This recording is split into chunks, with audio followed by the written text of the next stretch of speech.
so many things. And so we're hoping to bring awareness, and not everybody has that built-in support group. Like you and your friends have that tight-knit network, and we Yeah. have now created our own, and that's why we're hoping to be that for other people just by listening to our podcast. Yeah, and honestly, it's true. Like you may not know you're doing it yet, but like I'm when I say I listen to hundreds of podcasts of like mine was obviously specific IVF. I truly mean it every day from the morning I woke up to driving in my car. Like I just found podcasts that, almost like spoke to me. And it's like I couldn't find that from, like I have my girlfriends, but they don't understand IVF in a way that someone else has been through it. So you guys are really, I mean, it's great. I think it's a great thing that you guys are doing. Thanks. We Yeah. don't think we're great, but we think it's pretty cool. It's a Oh, I hobby think right you're now. great. We're trying our best. Yeah. We're trying and to like it's You got to start somewhere. So I think it's Right. awesome. Are you know? Kyleigh, right? Yes. I don't know. Yep. Yesterday I was calling you Kelsey. I don't know why. That's, like that's okay. Whatever. Do you happen to have headphone like AirPods or how are you talking to us right now? Just on Just speaker? Okay. Yeah. Can Is you that fine? You're kind of quiet. Okay. Like I have yours turned up all the way. Yeah, let me see if I can find my headphones real quick. Doesn't she sound a lot softer than us? She or? sounds normal in my headphones. Oh, okay. Oh, Do you maybe want to try mine and maybe it's see? me. Yeah. Maybe it's my headphones are like weird. Okay, can you say something again, Kyleigh? Yeah. Can you hear me? Yeah. I mean, yeah, we can hear you. It's just You it think- looks good on the soundboard, but it just doesn't sound as clear as Okay.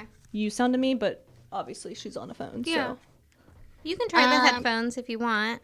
and Okay, see if let it me makes go I a just know difference. when Katie wears hers, Let me go down and get them. It'll take me just a second. Okay. Hold on. we can hear her a little bit better, in my opinion.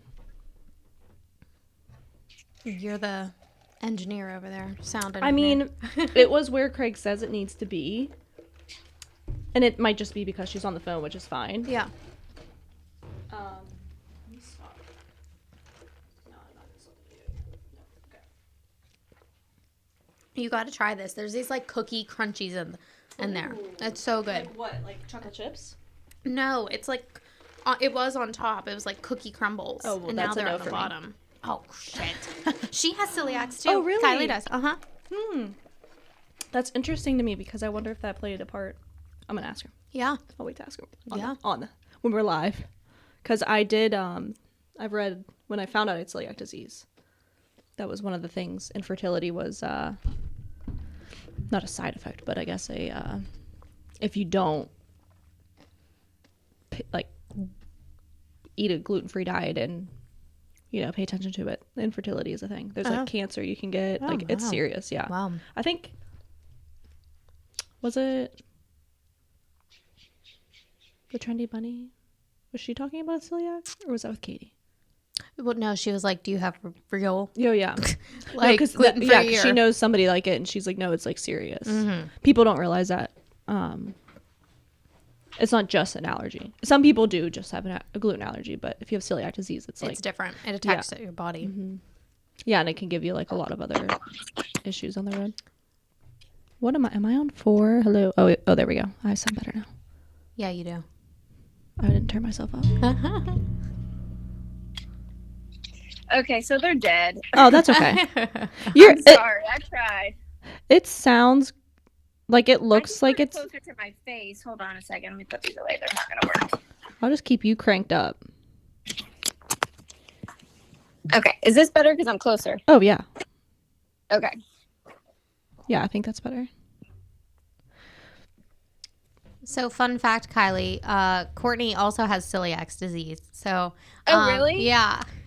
Yeah. Hey. Yep. It's I mean, how many years or how long have you known you've had it? I was diagnosed in 2013. Oh, okay. So Not my whole life. I'm 28, so about 10 years ago. I was about the same. Really? I was so I'm 33. I was probably 23, probably 23, 24. when I found out. But it was life changing for me. With how you felt? My Like, gosh, yeah. Like yeah. I had all vomiting. So I would Me vomit too. like 20 times a day. Like I was labeled bulimic through my doctor. They wouldn't believe me. Oh my gosh. So Yeah. that's crazy. I wouldn't throw up during the day. Mine would hit me in the early morning or in the night.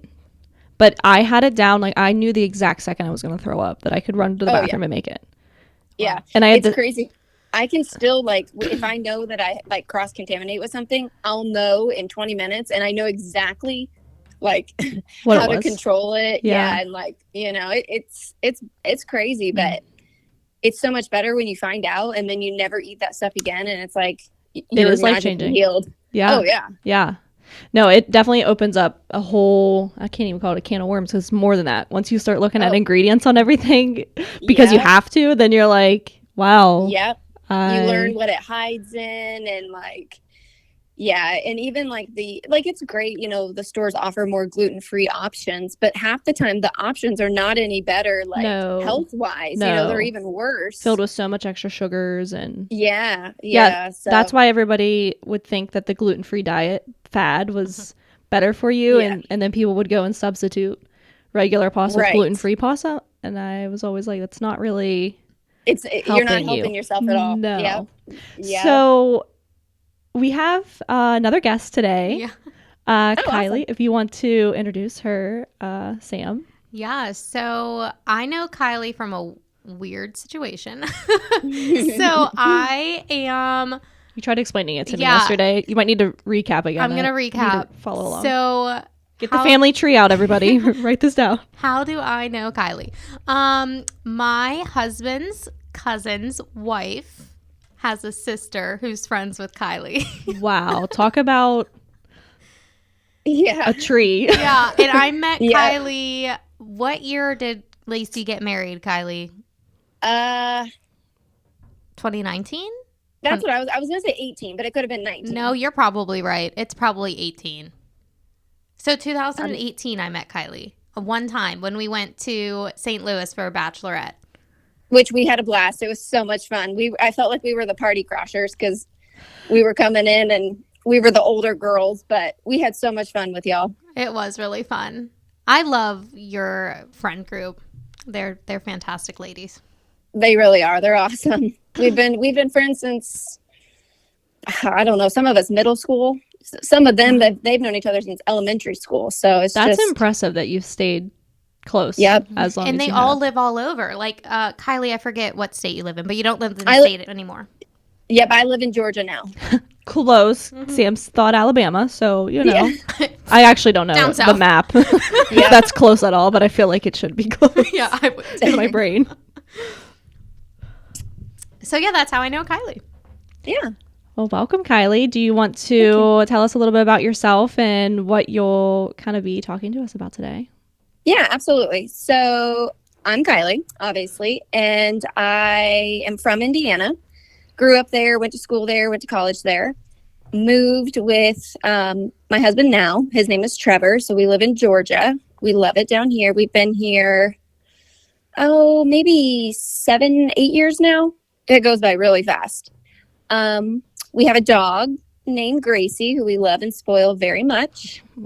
And we got married about 2 years ago. We've been together for about just short of 10 years.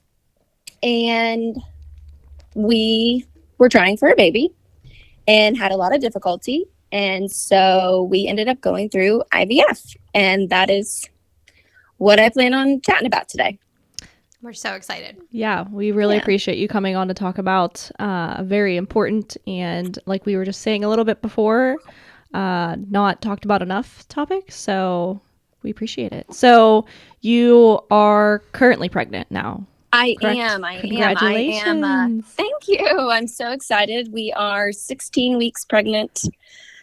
And It's going by really fast, to be honest with you. I know a lot of people, pregnant people may not say that. They say it goes by slow, but I feel like it's flying. I thought it went by fast also. Really? So Yeah. you guys had easy first trimesters then? Yes, I'm gonna I say did. Yes, I did. because I did not. I threw up for probably Yep. 2 months. Oh, no. So it dragged for me, but I was like, second trimester, please get here. Oh. And Kyleigh, you're having a boy, right? I am. Yep. Team boy here. Wow, congrats. Yep. So wait, how do you know that already? I thought you don't find out till 20-week anatomy scan, right? Well, with IVF, that is one of the perks. Oh, which we okay. can talk about. Yeah. Yeah. So we knew.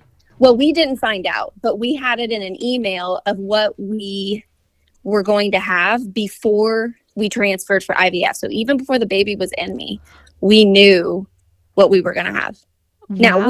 we chose to not find out. We chose to wait, but it was in my email waiting for me. That's crazy. Wait, so we Yeah. have to back up. We have to like learn the whole process. No, and then we'll get I'm to stuck here. on this part Yeah. right now. There's so much. Did you get to pick? Could you pick which one you wanted? A boy or girl? Yes, you can. No way. But we just chose the best one. A boy. So that's why we didn't Like know. the strongest. Probably Oh, the strongest oh, embryo. So it's I'm it's a girl. whole- Girls that's a are better whole than boys. topic. Okay. Yeah, so it's like on a grading scale of like how your embryos look, and like that's a whole nother podcast, to be honest with you. But there is some sort of grading scale of like what your success rate would be. And so we told our doctor that we didn't care boy or girl. We just wanted the highest success rate, best graded embryo. And it worked. Interesting. Wow. Makes sense to me. Yep. All right. So yeah, let's, I guess, backtrack. I don't know. I got hung up on the boy girl thing, but Yeah. so how long were you guys trying for? We were well, that's a complicated question. Because we were obviously trying for about 1.5 years, but before that, I had some kind of red flags that I knew that we would have trouble with, or that may lead to difficulty. Okay. And so I can kind of start there. Yeah. Because in my opinion, that was the most important part of this whole process for me. I think you walked away when Sam was telling me about you having celiac disease, because I do know that it's not a side effect, but related to celiac disease is infertility. I do know that, so I'm curious. Yes. So that was one thing, and mine went undiagnosed for years. And so, even like I told you earlier, I was labeled bulimic through my doctor because no one really believed me that I wasn't doing this on purpose. Like I wasn't getting sick on purpose. Like it was truly an issue. So sad. Yeah. And so I went undiagnosed. So that's where when you go undiagnosed and you have a poor, like a poor gut, and, that's the problems that can lead to infertility. So it's definitely true. But for me, I think the number one thing like that I could tell listeners, and I'll kind of go in detail, but is you have to advocate for yourself, because I'll give you an example. So I do have celiac, and I do have thyroid issues. And then I also knew, just based off like my blood work, that I had a vitamin D deficiency, which most people do, to be honest. Like if you don't supplement with vitamin D, most people do have a deficiency. But that is like the trifecta for infertility. Really? Yeah. So you have to read, like if you're trying to get pregnant or, thinking about it, one of the best books I ever read was It Starts with an Egg. And it literally goes in detail of celiac, vitamin D deficiency, and thyroid, if uncontrolled, which mine at the time was, because I wasn't getting the help that I needed. But that book was really great. So I highly recommend that book. And you had all three. I did. I did. Wow. And that's so interesting but to at me. the time, I didn't know Right. about the vitamin D, and I didn't know about the thyroid. I only knew about So you celiac. weren't doing anything to Correct. I didn't know. solve those And- issues. Okay. So I had a doctor down here, and I'm just going to be very transparent. Please My do. doctor it was like a factory. Like you would go in, you would do your routine, your women's routines, whatever you do yearly. Like you would ask questions, but you wouldn't get any answers. And, I would get my blood work back, but it was like, I just was brushed off. And so every time I just felt like it was a factory. In, out, see you next year. Mm-hmm. Well, that went on for several years. And then, like, you know, through my blood work, I started seeing all these red flags.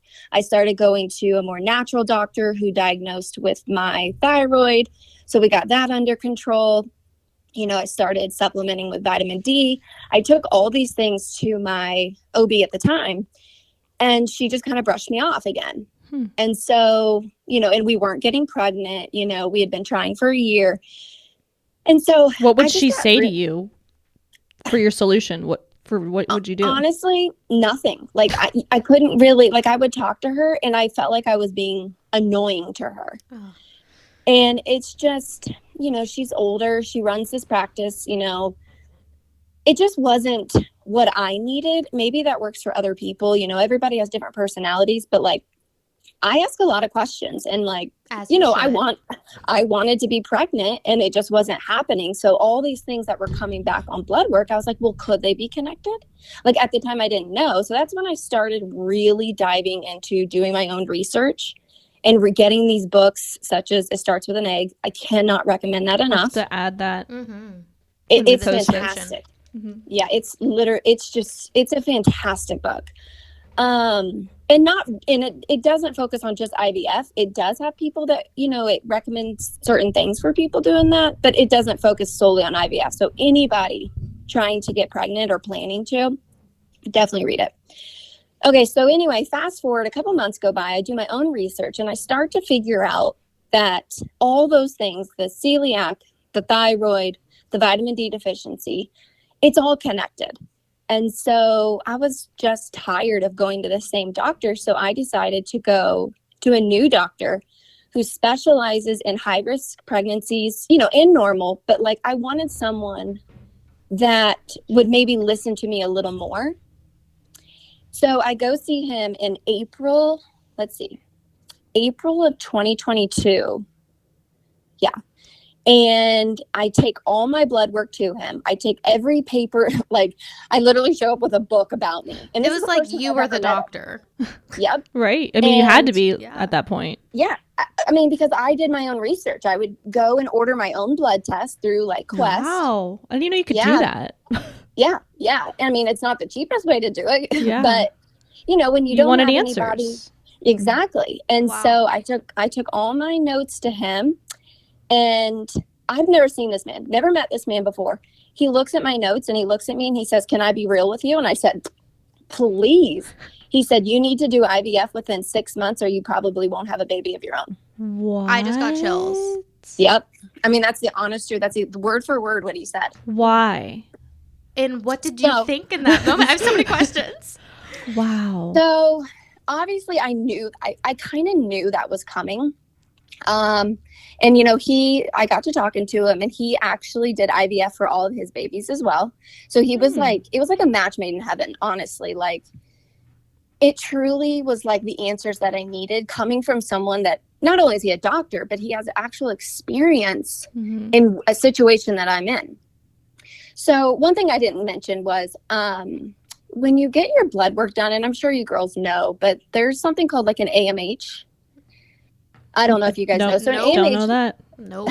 Please teach us. So an AMH level, basically, it can't tell you how many eggs you have left, and it can't tell you the quality of your eggs, but it can give you an idea of where your body is. I had no idea you could do that in blood work.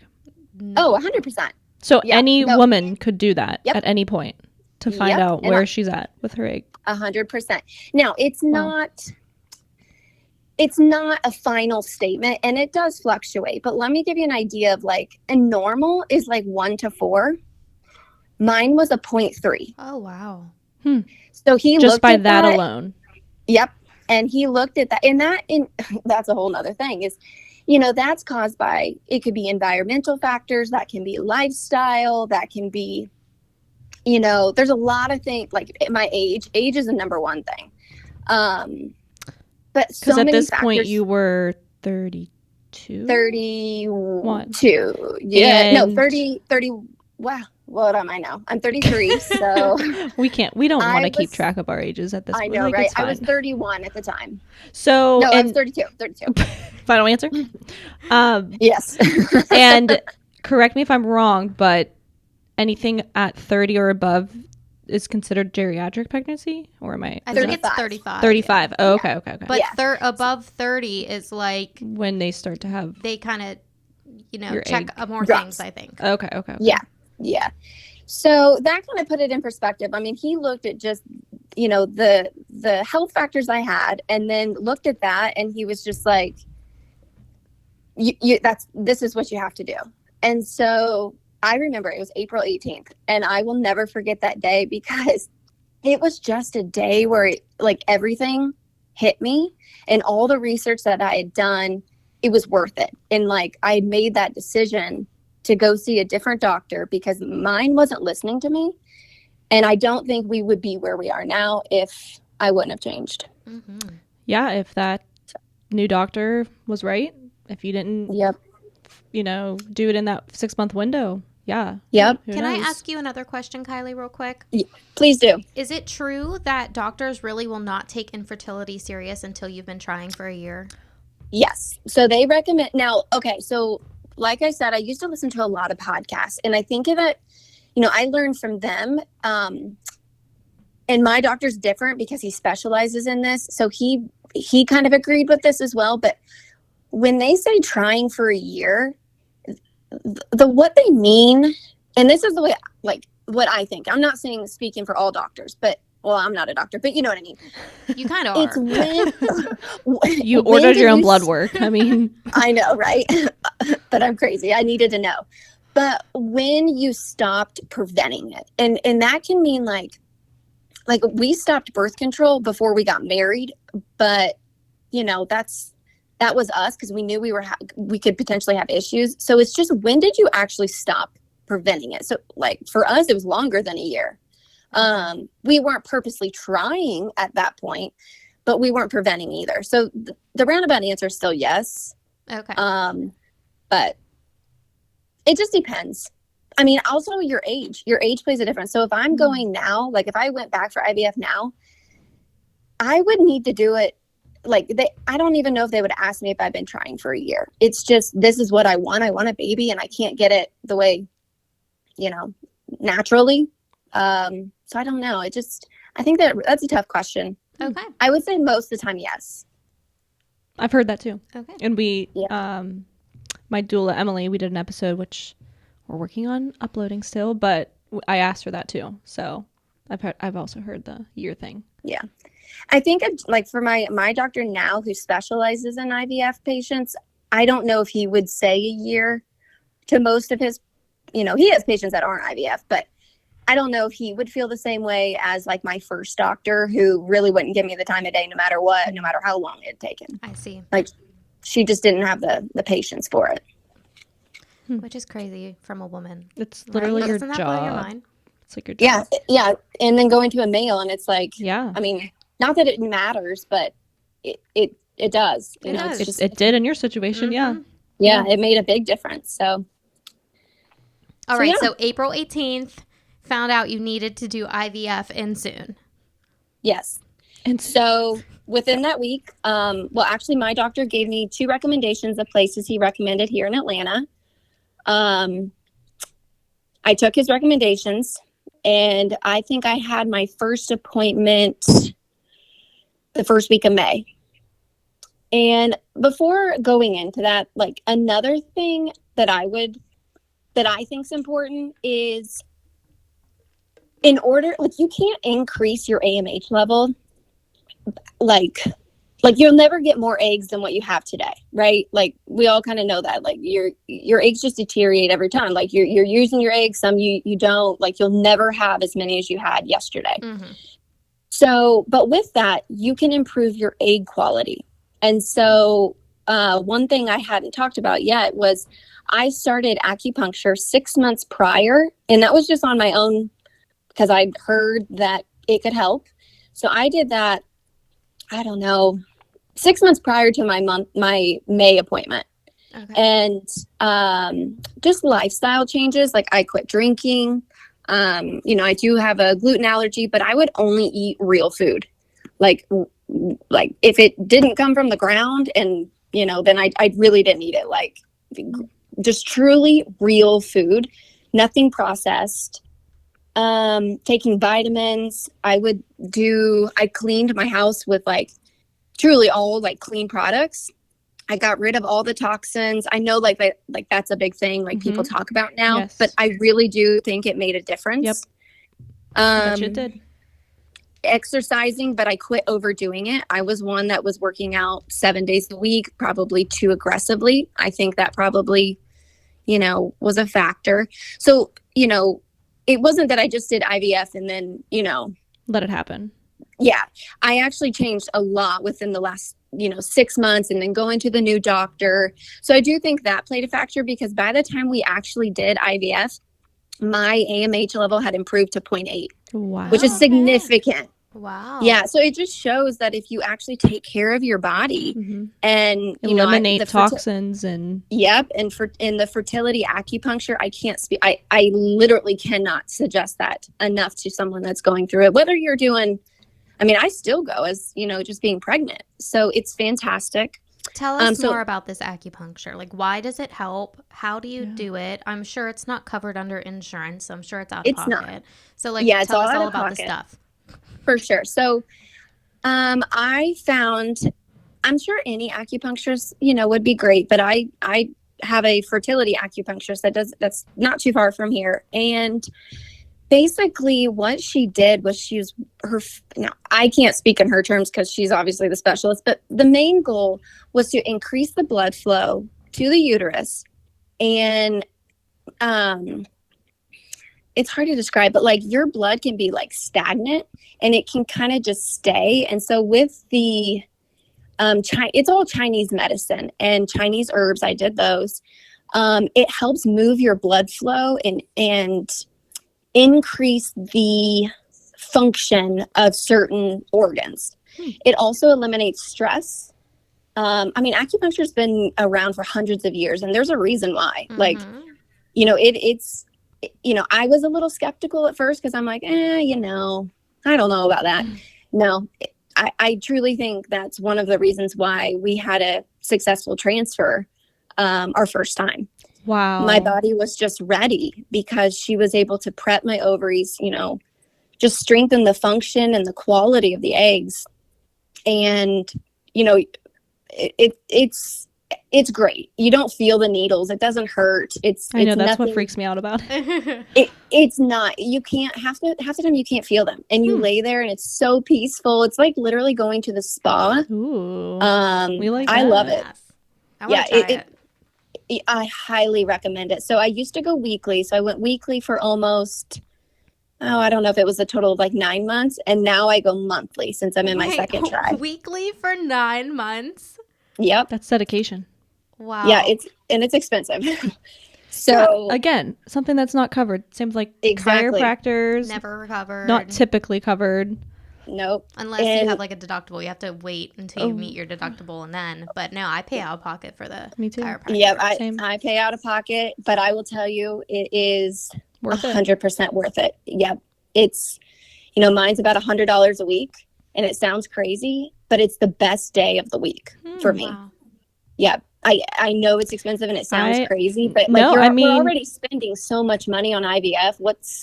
This is the one thing I love and enjoy and it's helping, then. And then just back to your point with how you just completely changed your lifestyle with eliminating toxins. I mean, we forget it sometimes, but we only have this one body. That's it. That's all you're given. So you really need to make sure you're taking care of it because that's all you got. As we drink our artificially flavored Dunkin' Donuts. but it's really true. Like what you put in your body is how your body will be. Like it's. No, you're right, and it's hard though. It's really hard. I might need to get your contact information after this because I've been slowly trying to eliminate toxins. I obviously do that with my food. I could get better at it, but just with my household products and things that you use every day. Start small. Buy one thing at a time. That's what I've been doing. Yep. when you finish the product, like for instance, you finish your laundry detergent. Yep. Don't buy that brand again and switch over. And a lot of times people say it's more expensive, but I would disagree because these products are lasting way longer than the other brands that are not clean. Oh, for sure. Probably because they're more concentrated of like the things you actually need. So you don't have to use You're it exactly as much. right. Yeah. Yep. Yep. You're right. Interesting. So, yeah. I'll definitely need to talk to you after this. We could do a whole nother podcast episode on it. Yeah. All right. So where are we at? We are. Okay. So I think I interrupted you and No, that's went okay. down a whole No, rabbit we hole. just have so many questions. This is what we do. No, I love that. So, okay. So May, so I can kind of summarize May pretty quickly. So May was our first appointment. May and June were all pre-testing. So when you go through IVF, it's not like you start tomorrow. You have to do a lot of pre-testing, and it's kind of like a dive into why you're not pregnant. So they do sperm testing, which my husband came back absolutely perfect. So he loves to bloat and like, That would be my husband. Yeah. He'd So be like, strong sperm. he's truly, he's sparkling and perfect. And then we both had to do genetic testing on ourselves to see if there was anything genetically wrong. And that took some time. That takes like at least 2 weeks, 3 weeks to come back. So that's kind of like why it takes a while to get started. Then just all the blood work. You have so much blood work. Your spouse has so much blood work. Like they're just diving into every little thing, which I enjoyed. Is any of this covered? No. Yeah, but our insurance does not cover IVF. So I know that like is very, I think that's like a newer thing. Some people it does cover. My insurance added it. And I had some girlfriends that actually went and worked at Starbucks, and then they went and worked at Tractor Supply during their IVF cycles because they would pay for part of it. Tractor Supply. And Starbucks. Yep. Oh, and Starbucks. Yeah. Oh. So if shout out to anyone Tractor that wants Supply to do Starbucks. IVF, get a nighttime job. They only worked 1 day a week and got the benefits. Wow. Now, I didn't have enough time because I was still working full time, and honestly, we just wanted to get started. And that's wild. I just felt like time was not on my side when the doctor said, you got 6 months to get this done. So I didn't have time to go get a part-time job. Okay, so then another test you have to do is called the HCG, and I won't go in big details with these because people can just look up what they are, but basically that's just a test to see if your tubes are open. It hurts like heck. Ooh. It does not feel good. It's at the worst, like 5 minutes of pain. I'm sure it's similar to contractions, but they're shooting dye into your uterus or into your ovaries and then watching it come back down. And it doesn't sound bad, but I'm telling you, I don't know. That sounded kind of bad. Pretty bad. Yeah, and then you're leaking brown dye for a couple days. So you have Where to do they inject it at? Like in your stomach? Vagina, probably. In your vagina? How? Up your vagina, just with a catheter. And they just shoot it in there, and it's so painful. Oh, my. And then they just make sure that the tubes are open, which mine were, thankfully. And then that dye has to have somewhere to go, so it comes right back out. Yeah. So that was really painful. And then the other test you'll have to do, which sometimes this is optional, but I'm grateful mine did, is called a CIS. I don't remember what it stands for. It's got a long name, but it basically checks your uterus to see if it's like a happy home for a potential baby. And come to find out, mine was not. So I actually had to have an extra surgery because I had what was called a partial septate. And that means just like your uterus should be like an oval, like happy oval, pretty, just open, I guess.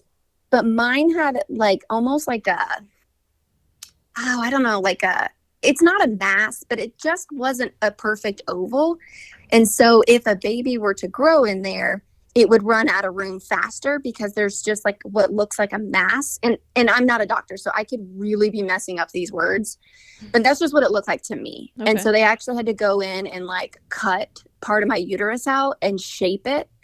And it was an in and out procedure, but it definitely slowed down our timeline. Wow. So it's just good to know, Yeah, you know. I didn't know that. No idea. Not every doctor's office does it, but I was grateful that mine did because we had no idea, and you wouldn't know Right. if until you either had a baby in there or you did the procedure. Did you mention this yet? Did you ever experience miscarriages prior to this, or? I did not. We never Okay. even made it that far. Okay. We never ever had a positive pregnancy test ever. Okay. So then June was just recovering from the surgery, and no, yeah, I think so. And then basically in July is when we actually started IVF. So April, May, June, we're all prepping, planning, testing, all of those things. And then by July is when we actually started our IVF protocol. And what does that entail? Because I know there's multiple journeys with IVF. Is that correct? I think That Lacey is. was telling me that. Yeah, so mine would never look like anybody else's because, I mean, and vice versa, because there's just so many ways to do IVF. And it depends on your clinic. It depends on what you've got going on. It depends on your age.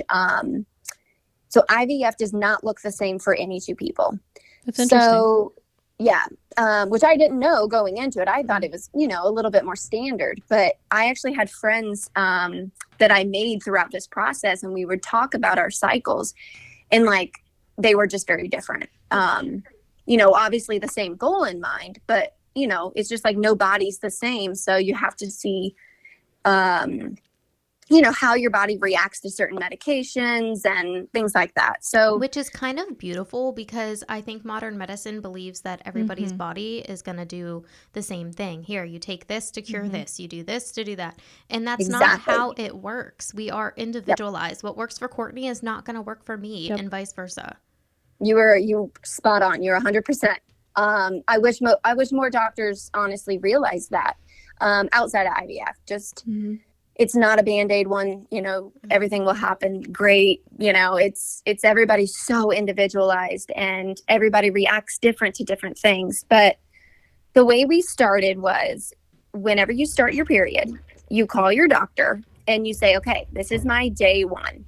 So then after day one, typically like between day 1, day 4, you'll go in for your baseline. And what that means is you go in and they will do an ultrasound and so just to prep anybody that has never done this, all your ultrasounds are transvaginally.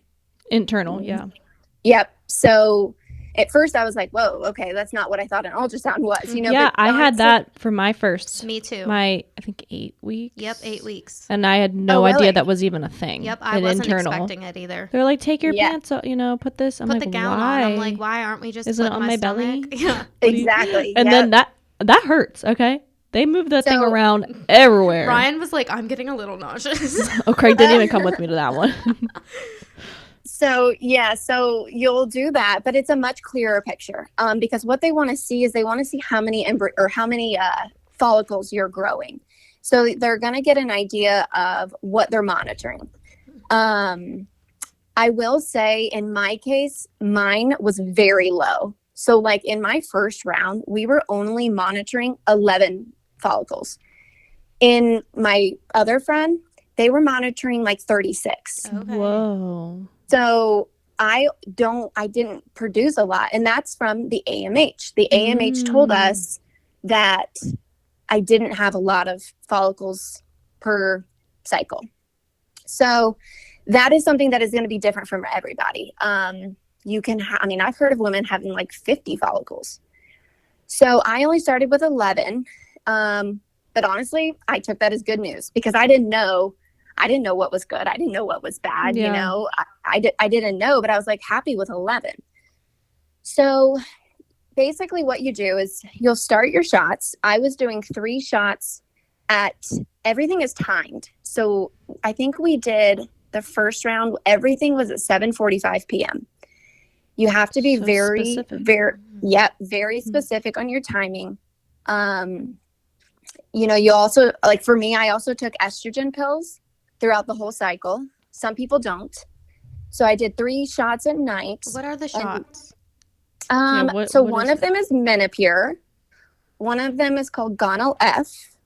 And the other one was like, I can't remember the other one. The other one didn't hurt. That's probably why I don't remember it. Yeah, you always remember I what hurt remember you. your stomach being so bruised. Oh. Yeah. It's just trauma. It's trauma to the stomach, and it's just there's only so many parts you can shoot. Like, you can't do your whole stomach. Like, you have to get the fattiest piece, and it's got to be 2 inches from your belly Which button. yours, like, you have no fat. Well, trust me, you bloat, you get really big on these shots, so Oh, wow. you feel like you have a lot there. So don't worry, there was still a lot there. And these were what did these shots do? Okay, so that's a really great question. So some of them, they all have different functions, and again, I'm not a doctor, so if I'm off on these, so one shot would basically, and I'm just going to use like normal people words. We are normal would, people. like, We like that. Yeah, Dumb it down. Yeah, because I don't know. I don't know the scientific words, but it would like boost your follicles. So it would want to make them like nice and juicy, like get them to mature, because of the 11, not all of those are going to mature. And so, and some of the other medicines may control your cycle. So it would tell your body to not ovulate, because if you ovulate, you're going to release those eggs, and then your whole IVF cycle is done. So that's why everything. I thought you got pregnant when you were ovulating, though. Yes, but when they're monitoring your cycle, they don't want you to release those eggs, because they're going to go in and retrieve them. Oh. Correct. So that's why timing is really important. And so with the medication, they can control your LH levels, and like those levels control when your body decides it's time to release the egg, and they can control all your hormones. Everything is controlled by hormones. Everything they're doing is monitoring and like literally telling the hormones what to do, whether to pause, whether to continue. And so what's interesting about IVF, and I don't think a lot of people realize, is it's not as long as people think. Like, you only do the shots for about 10 days, and you do them every single day at a very certain time. 3 shots a day for 10 days. That does sound like a lot. It does, but when I went into it, I thought it was like a month or two of shots. Yeah, same. I thought it was way longer. And I just didn't know. But maybe if you weren't successful that round, does it start all over again? And we were that. Yes. Oh, okay. Yeah. So, so basically we did the shots for 10 days, and then every other day you're going in and getting an ultrasound and checking the sizes of them, because every other day. Yeah. So, and sometimes it's every 3 days, but for the most part, it's every other day. You're going into the clinic and you're getting your follicles measured, and you don't want them to get too big, because then if they're too big, they're ready to go, and you want to try, like, the goal is to try to get as many follicles about the same size. So then they can retrieve all the mature ones, and some just aren't going to mature. It's just part of it. And then, so we were monitoring 11. We did our trigger shot, which is a much larger shot. And basically that tells your body to ovulate at exactly 36 hours from the time you give it. Oh. So insane. I know. It's so scientific. It is. I had 2 different trigger shots, and one was like at 8:00 at night. And then we had to do another one at 11:30. And then on the dot, we were scheduled for retrieval 36 hours later. And then from there, it's an exciting time, because you've worked so hard to get these shots. I mean, I hadn't even talked about side effects, but you've worked so hard to make sure these shots were done right. You're going into the getting your ultrasounds, So you show up for retrieval, you're excited, you're ready, and then you're put under. They go in, they get all that they can, and out of my 11, they told me that they were really hoping for 6, because 6 were really, mature, and we only got 3. So we were pretty devastated that was all we got, because so you got 3 eggs.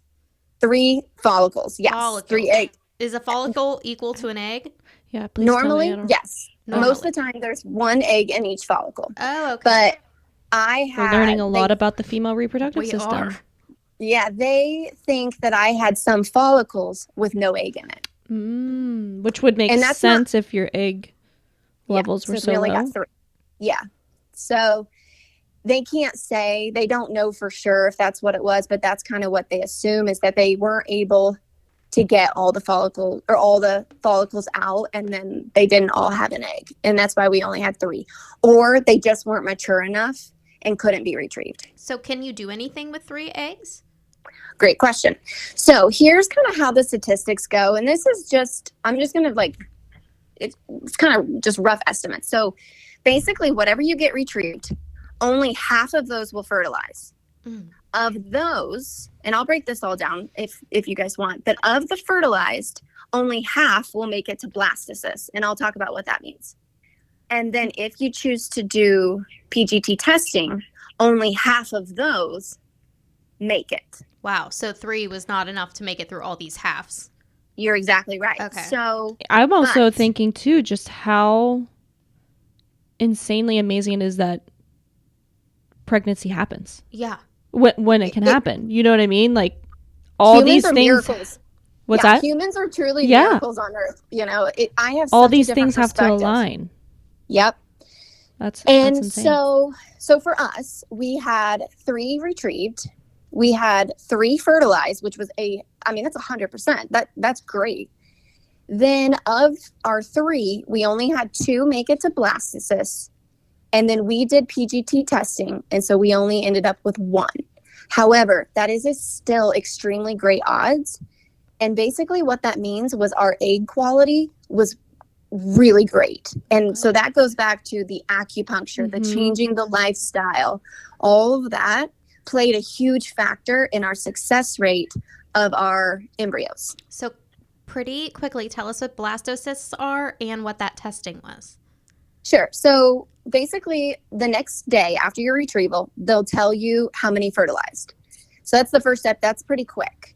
So we were really excited when we found out that all 3 fertilized, because remember, my husband has apparently perfect sperm. So that's great. And then, so the next step is your embryos, because at that time they're called embryos if they're fertilized. After that, they have to grow, and they have to double in their cell count every 24, 36 hours. So, then it starts as 2, and then it goes to 4, and it just keeps growing and growing. Okay. And then every stage is called stage 1 of blastocyst, stage 2. The goal is to get all the way, and it's just when there's it's kind of how it's graded, but there's an outer layer of the embryo, and there's an inner, and you want it packed full of cells. So you want the inner cell to be super full, close knit, growing. And then the outer shell, there's scientific words for this, but I don't remember them. Shells the are good. outer shell needs to be full as well. Okay. So if all of them can make it there, you have a higher probability that this is going to be a successful embryo. Okay. But not all of them make it. So there's what's called a day 3 blastocyst, day 5, and day 6. My clinic doesn't test before day 5.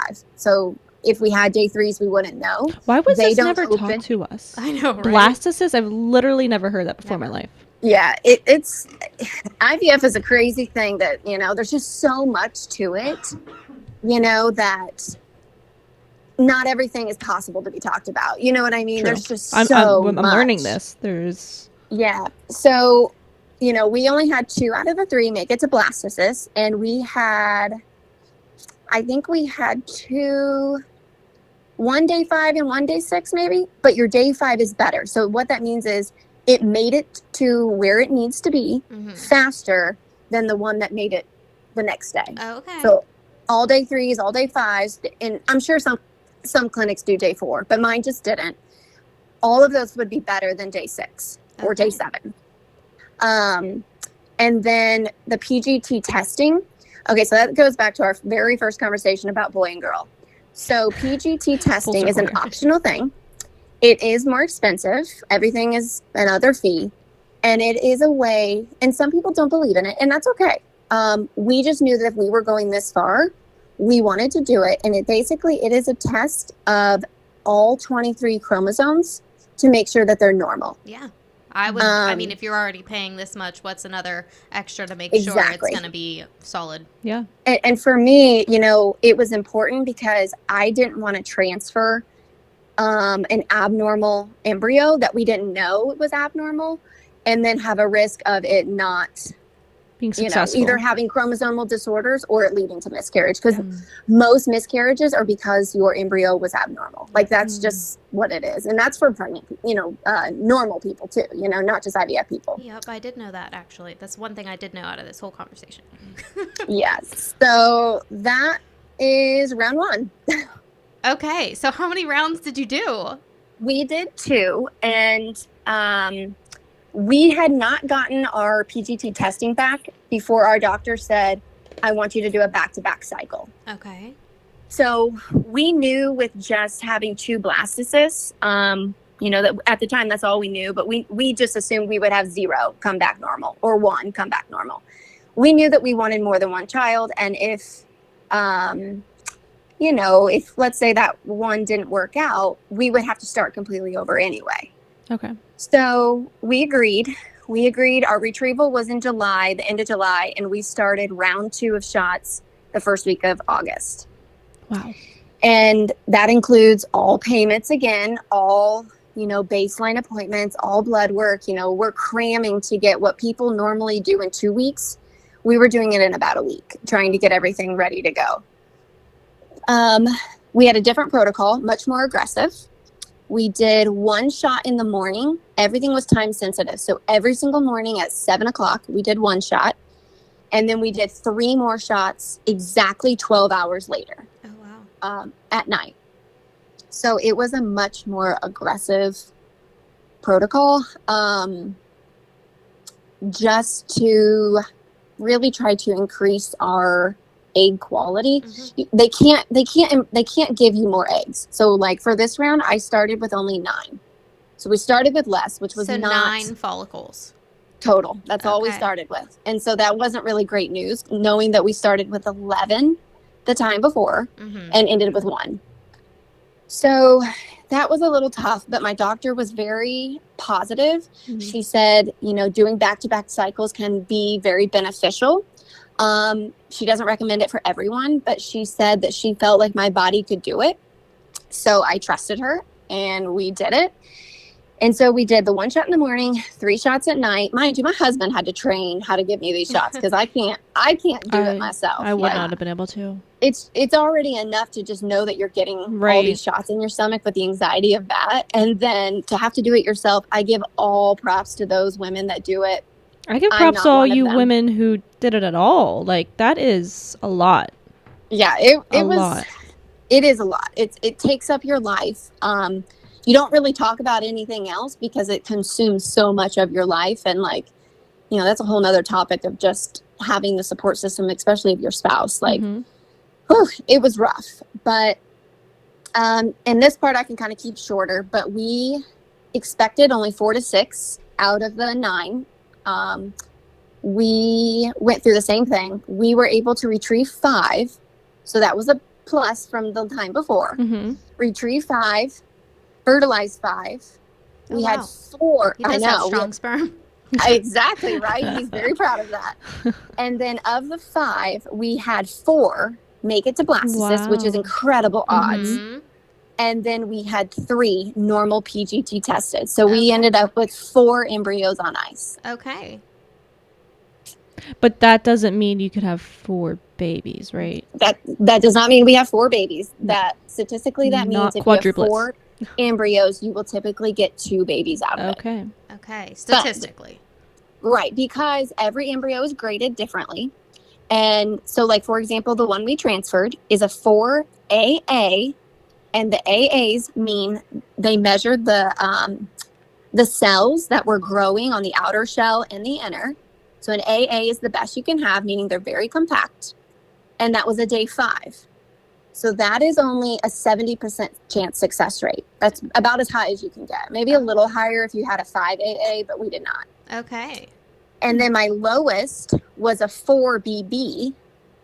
So it was not very compact in cells, and it was a day 5, but it's only a 50% chance that it would be successful. So, Okay. Wow. So you just went with your best chance, yep, and you only implanted one embryo. that is what my clinic believes. I did not want to go through the risk of having twins.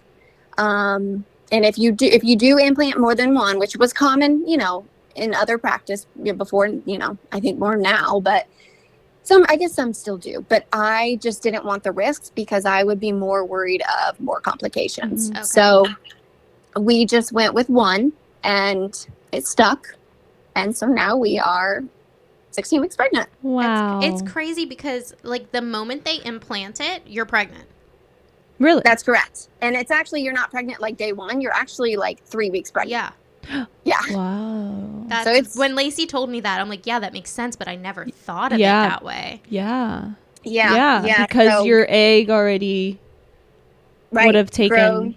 3 weeks had it Yep. So gone they through. Sorry, go ahead. they grew it in the lab, and then they put it on ice, and they count the time that it was growing in my Right. ovaries too. So by the time we Well, normally actually when you found take a out- pregnancy test, you're already 3 weeks. Yes. exactly, If you Yeah, do it yeah. when you miss your period, yeah. Yep. So that makes sense. So Okay. it's just Interesting. crazy that when they actually put it in, Right. like it wasn't there before, but now Yeah. it's there, and it's like, Or it where was did that there time go? before, we took it out, brought it back. And then Now put it it's back in. Yeah. So yeah. how does the implanting process work? Do you need to be put under for that, or is it like No. So Just- it is one they You of just the most. put it in, or Yeah. what? Like, it is something I'll never forget. You're not under. You're wide awake. You're watching as it goes. So basically, what they do is they wheel in this machine that has been thawing your embryo, and that's a risk there because sometimes they don't make it through the thawing process. So we were very happy to know that ours did. Most do now because they have better machines and better ways of freezing and thawing. But it's always just a fear. But yeah, so they bring in this machine, and it's in a petri dish, and they take this like syringe looking thing, hook it up, like basically suck him up into this, looks like a catheter. And the doctor, you've got your ultrasound up there, and she just places him right in, and he just finds hopefully a cozy spot to latch onto, and that's kind of it. and then you Wow. just Like- walk out? And you're you like, just I'm walk pregnant. Yep. Do That's they it. do they say, "Yay, congrats, you're pregnant"? I don't know. I would want It some kind of well, celebration, right? I don't know.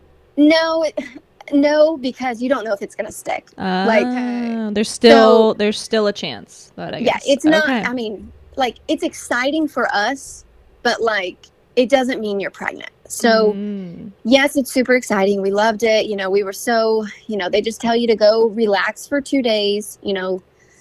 Don't be running around, raising your heart rate. Just kind of chill. And then it's called the 2-week wait, and it's the worst 2 weeks of your life because you don't know if you're pregnant. And you basically, after I think it was like a week and a half, you'll go in for your first beta. And I'm sure I've never been pregnant, like not through IVF, but I'm sure it's the same where you guys go in and get a blood test. Yep. Okay. So we have What? to do 3 of them. What do you mean? So I don't know if you guys have to do 3 of them. No, What do you- I only what? had one blood test. For what? Okay. So when you first go we- in and you go to the doctor and you say you're pregnant, they give you a blood test. Yes. No, I peed in Yeah. the cup. So we had to do 3 of them. So our first beta, your number should rise, and it should double every 48 hours. So my first beta was 265, which is a good, it's a good number. And then we go back to the clinic about 3 days later, and it should double. Then mine was 816. So that was pretty promising that it was going to stick. And then our third beta, which was another 3 or 4 days later, was almost 5,000. Oh wow. And at that point, we could say the doctor could tell us we were pregnant. Huh. Wow. How was your reaction to that when you Well- saw that number? Well, so they don't recommend that you do this, but I actually started home testing. And Oh gosh. but I don't necessarily recommend this to people, but I'm one where I like time to process by myself. And I didn't want to go to the doctor and have this big letdown if it didn't stick. Yeah. I wanted to be mentally prepared. And so I didn't even tell my husband I was testing. So I knew I started testing 7 days after transfer, which was 3 days before my first blood test. And I had all positive tests. I took like 6 of them. Oh. So I already kind of knew. And then I told my husband the day before our first beta that I was getting positive pregnancy tests. And the reason why they don't recommend it is because you have a very high chance of a false positive. Because of all the stuff you're injecting into, right? Exactly. Because all your body's trying to get rid of all these hormones. And so, it's your body's crazy. Like that's the summary. Your body is crazy full and trying to get rid of, and like it takes like a long time to get those hormones out of your body. And then so we were excited, but like it wasn't official. And then as we kept going, our betas were increasing, so that's how we knew. But I don't recommend people doing that, because it can be really great and like you get a positive, but it is still possible that could be false. So what day was the day that they confirmed your beta? What day, where are we at with timeline? Like how long did from start to finish? So we did retrieval on, I think it was August of the 22nd. So 10 days from that is when we found out we were pregnant. Okay. So it's about, they call it the 2-week wait. So it's about 10 to 14 days depending on your clinic. So early September. Yep. And you had officially started this process in April. Wow. And so moving forward, you said you wanted to have more than one child. Do you have any embryos on ice that you would feel comfortable implanting in the future? We do. Okay. We do. So we're going to try to transfer, after this baby's about a year. And by means, I just go back to my doctor. They're going to make sure my body's ready. And then, if it's not, depending on, breastfeeding and things like that, if it's not ready, then we'll wait. But the goal is to kind of see where I'm at in about a year after, this baby. And then we have 3 on ice. Obviously, they're not as great a quality as the one we have now, but we do have a mix of boys and girls. And that's crazy. They're you all, just know to that be already. honest, they're all about the same quality. So you could potentially choose. Yes, but we're still gonna go with the best one. But the boy, because with them being not a great quality, that just means they have a lower success rate of a live birth. So, first one, honestly, just to be totally transparent, I didn't know. I had doubt that the first transfer would work because you only have like for IVF in general, it's only a 30% success rate for most people. Wow. I thought it was way higher than that. No, it's not at all. It's and that's why a lot of people don't want to do it because of the cost. And it's only it's just there's so many variables, like your egg quality, how many you have, what the grading scale is. Like there's so many different ways you can go about it. But really, it's only a 30% success rate for your first time, as a first patient. And, ours wasn't, our first retrieval wasn't super successful. Our second one was better. But, it just, we're just going to do the best we can. We're going to choose the next best and just know that out of the 4 that we had, and 3 now, we know we'll probably only get 1 more baby out of this. Gotcha. Wow.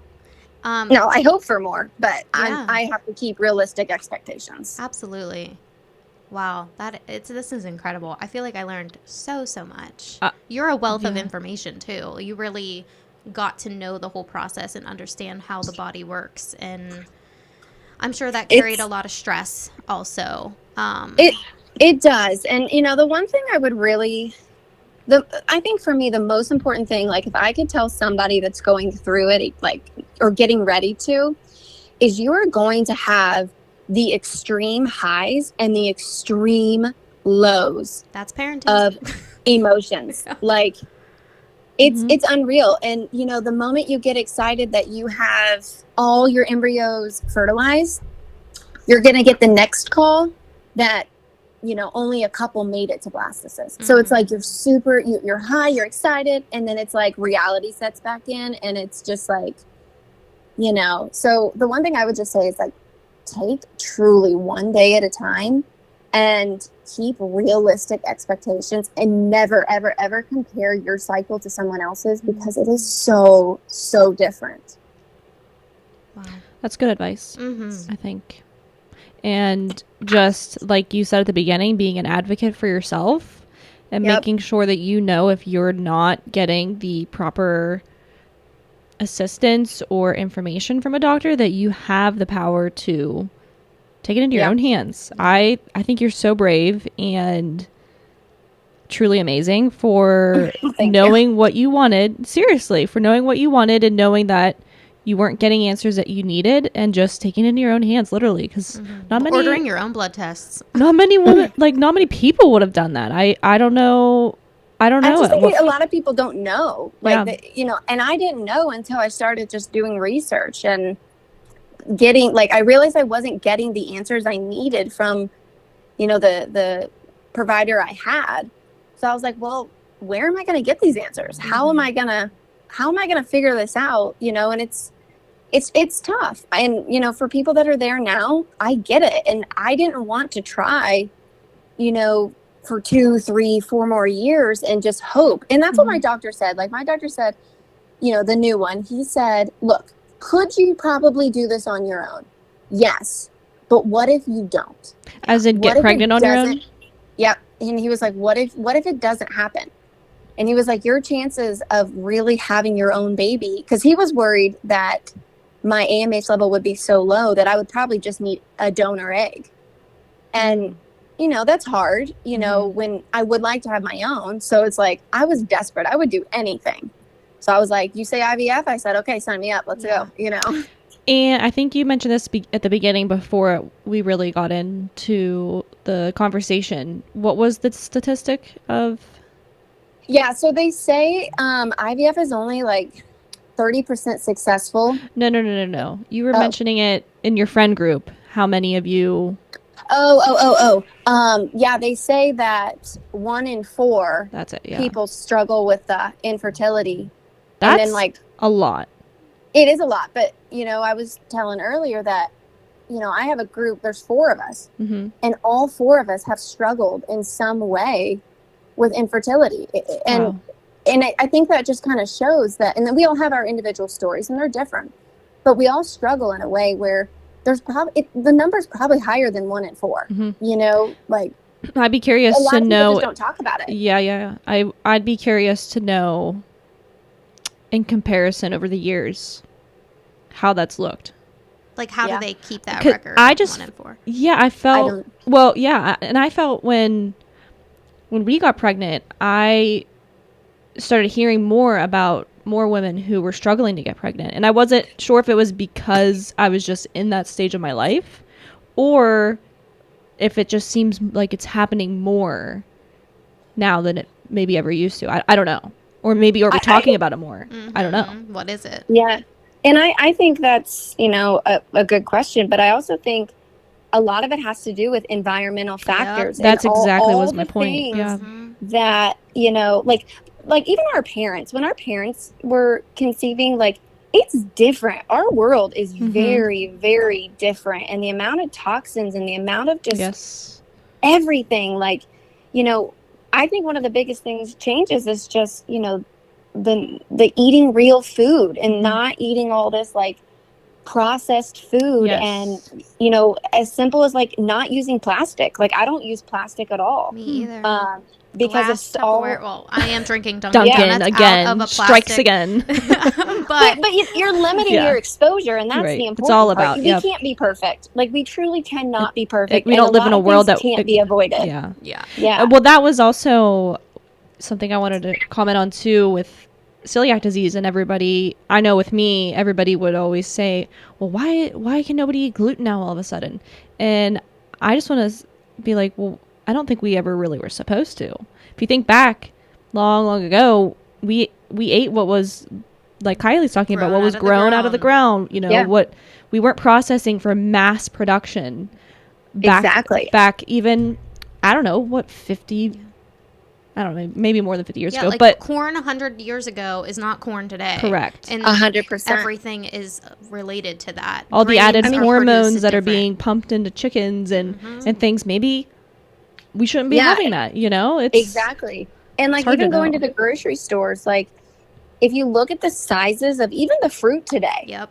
and like if you look at grapes are not supposed to be this giant thing. You know, it's insane how different our food is because of all of the, you know, even just pesticides, but all of just the. Now, I'm not a specialist on this at all, but everything has changed because of the way things are grown now and like what is allowed. And Because you we know, want and- strawberries every month out of the year, not just when Exactly. they're in season. You're But exactly when are they right. in season? I I don't don't even know. In the I don't know winter, I'm either. pretty sure berries are winter. But it's funny you bring out the fruit because Courtney Lesher DeCaro, shout out, she sent me a picture of mango flavored strawberries last night, and she was like, "These are amazing." I'm like, I don't know about that.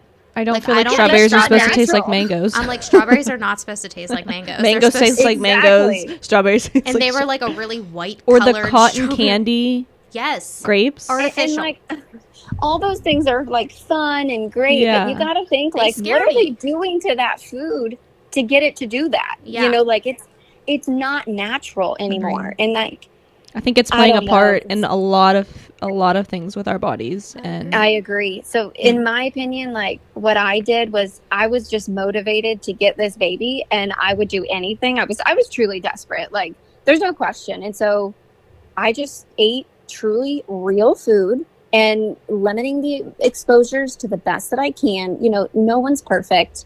You know, like I'll still enjoy some ice cream, especially now that I'm pregnant. You know, well, that was But- my question too. Maybe like a last topic here.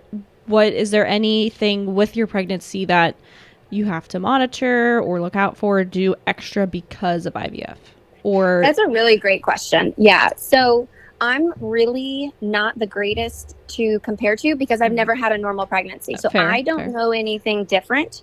But I will tell you that once we were pregnant, we were monitored with an ultrasound every single week. Oh, one thing I didn't talk about that I would love to mention is before we transferred, we had to do what's called PIO, progesterone and oil shots.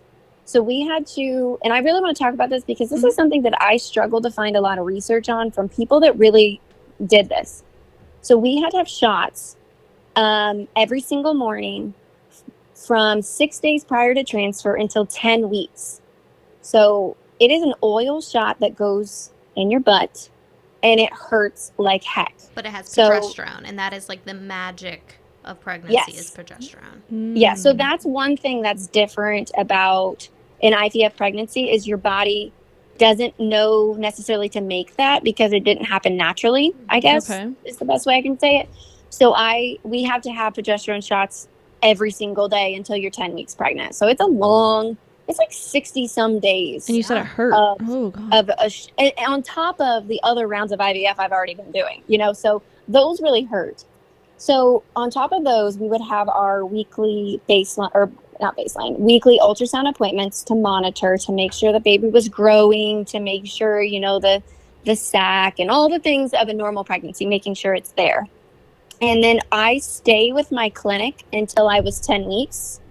And I could stop the progesterone shots, which is a scary thing because it's literally like, okay, body, I'm Take trusting over. you. Yeah. Yeah. And it's that is just something scary. Like my husband was like, well, don't you think we should go like maybe 12 weeks just to make sure? But our doctor reassured us that, you know, we stopped at 10 weeks and then we graduated from our clinic. And I actually went back to my OB that told me to go to IVF. And I couldn't wait to tell him, like, thank you for your advice. Here I am. I'm back. Let's go. Less than a year later. And I Wow. took his advice and So now do you still go every week to get monitored, or is it now like just your major appointments, like 6 or 20 weeks and then 35? Yeah, so in the beginning, they did it every 2 weeks. So you kind of just gradually grow. And then it went to every 4 weeks, which is where we're at now. So now I feel like we're probably back on standard time. So I went for my 15 appointment, and then I'll go a little early to my 20 week for the anatomy scan. But you're doing ultrasounds at every appointment. Yes, and I won't. Most likely, it just depends. Okay. That's a whole nother subject because I also have what's called placenta previa, where I know what that is. Yes. Yeah, so I am monitored more because of that. So I'm not saying like normal IVF people maybe wouldn't, but again, I can't compare because I've never been pregnant. I think someone else that I know that went through IVF got a lot more ultrasounds. And placenta previa is where your placenta is on the front of your uterus instead of your back. Oh, interesting. Is that correct, Yes. Kyleigh? It's actually like hovering over your cervix. So, you know, because there's the frontal one, which has a name, like posterior and anterior. Yes, The placenta previa is where it's like low lying, and there's levels to it. So mine's not super severe. Like I had a girlfriend where she was on bed rest until it moved. Mine's not like that. Like I can still work out, you know. Wow. My husband and I can still have, you know, some fun, and it's all safe, but it just is like low lying on your cervix, and you can't have a vaginal birth if your cervix, or if it's in the way of your cervix, obviously. So the goal is for it to move as your uterus grows, and they'll check that at the 20 weeks. So they said it was actually kind of common. So things I'm move not really like crazy when you're pregnant. Yeah. Your organs are just like, we're going to rearrange here. Well, actually, no, the baby tells your organs, I'm going to rearrange you guys here. Yes. It's crazy what your body does. And then it just eventually all goes back together. Yep. It's crazy. You just trust that it'll do what it's supposed to. And it's amazing when it does. Can I ask one final question? And you do not have to answer this. Oh, for sure. Can you give us an estimate on cost? Oh. Yeah, absolutely. So that's another good question. I have to say it is different depending on your clinic, depending on your needs. So we did 2 rounds. I would say roughly 1 round will cost you about $20,000. We did 2. So we're probably up towards, you know, with blood work and everything, we're up to $45,000. Courtney's falling back in her seat currently. Yeah. Wow. So they, you know, and there's payment plans you can do. There's resources. Again, like if you're planning this, like go work at Starbucks, please. Like, wow, yes, seriously. Save you some money. You know, my friend, she worked at Tractor Supply 1 day a week, and it helped pay for it. We just felt like we were in a time crunch with our doctor saying 6 months. How long would that insurance I work take for Enterprise, and they do include IVF now. That's great. I wish more companies did. You know, just I think unfortunately, I hope it's something that is being brought up and an option. Yeah, more so. You know, it sounds like it is. It doesn't sound like it is a lot of money, but I'll tell you, when you know that you're pregnant, it doesn't even every matter. penny. I don't regret it a second. Like, no. I mean, no. ask any of us. Ask any of us if we'd pay $45,000 to have our babies. We would say yes. Yep. Yeah. So is it an expense? And knowing that you only have like a 30% chance success rate, it was worth it for us because that's desperately what we wanted. And you know, it's just. The money comes and goes, and this baby will be here forever. So that's very true. Wow. Yep. So much to process. Yeah, I know. Was it It is a so lot. much. And again, like my story is very different. So like I don't want you to think like anyone to think that it's going to be like mine. I had girlfriends that, they ended up with way more eggs and way more embryos. And, like, let's say they started with 36 retrieved follicles. As crazy as it is, they may have only ended with 3 at the end as well. So that's what I mean. know, why it's so insane how you even can get pregnant. Like how your body just like numbers. It's not numbers wise. It's crazy. Yeah. It's just, you just have to trust the process, trust your doctors, and advocate for yourself if you know something's not right. And, and I will say, and this kind of goes like with you, for you guys, when I was going through it, I listened to hundreds, and I'm not even like exaggerating, hundreds of podcasts, because it's hard to find people that have done IVF that you can get the nitty gritty from, that you can really pick their brains.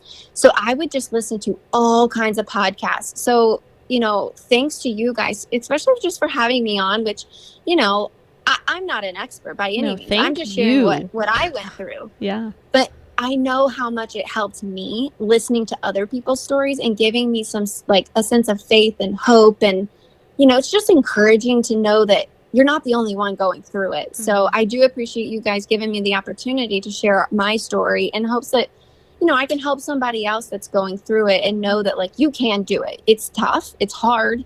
It's going to be hard on your spouse, but it's possible. And you just have to be, consistent and, understand the realistic expectations of it, knowing you're going to have some downs, but when you get to this point, and I believe people will, it's the most rewarding thing. And I'm very proud to say we did it. I'm going to cry. I know. It was I'm so happy for you. Yeah. So Thank happy. you. Wow. I've been following your journey from Pennsylvania. Oh, well, thank you. Thank you. I don't share a lot, but I do try to share just because, like, the amount, like, even when I shared the first time, the amount of people that reached out to me, people I didn't know, and people that even I did know that I had no idea they were going through this. It was unbelievable. And I know a lot of people don't want to talk about it because it is a very private thing. But it was just incredible, the amount of people that reached out saying, oh my gosh, I'm so thankful to, have someone else that I know that's going through this. And I was able to build a really great friendship with a lot of these people. It's amazing. Just because of IVF. Yeah, and we will do a post on our Instagram of you and your journey if you want to send that to us. And hopefully this reaches some people and does what we all want it to do. Yeah. I hope so. I do appreciate you guys, No, we appreciate especially you. hitting this topic. This topic is just not something talked about enough. So it's great that you guys are really opening it up to a whole new group of people. Of moms. Because another group of moms is what it is. Yep. But let me tell you, even dads. And my husband, he even asked if he could be on the podcast because and we maybe would love a dad. Future, but coming from his point of view, there's not one podcast out there that I found that was from a man's point of view. All right, well, we're gonna do it. We'll be the first. We're gonna do because let's do it. Hearing his point of view is very different than mine. His job and his role, he was the doctor. Like in the Shell household, like he had to do the shots, prep the medications. Everything. Your rock, So it's a lot of pressure for him too. All right, if he'd be interested, let us know. Yes. Oh, he loves to talk, so he will. he's interested. Okay, let's do it. Awesome. Well, thank you so much, Kyleigh. You really shared so much with us. I hope we really do reach a whole new group of moms and dads, and just anybody out there that maybe even if you know somebody that is going through this process, just listening to what the process entails. To maybe be there for a better support to them. Yes, better support. And just understand, how complex it is. And very complex. Knowing that sometimes those people, like myself, I didn't want to talk about it to everybody because a lot of people asked questions I didn't know the answers to at the time. So just being there and being understanding and, realizing that there's a lot happening, not only to their body, but just like emotionally in general and the whole process. it's very overwhelming. Yeah. Well, Oh. it was great Yeah. chatting with you. We hope to have thank you you. and Thanks for your having me. husband back another time. You're Yeah. welcome. Yeah. All right. Sounds good. Bye.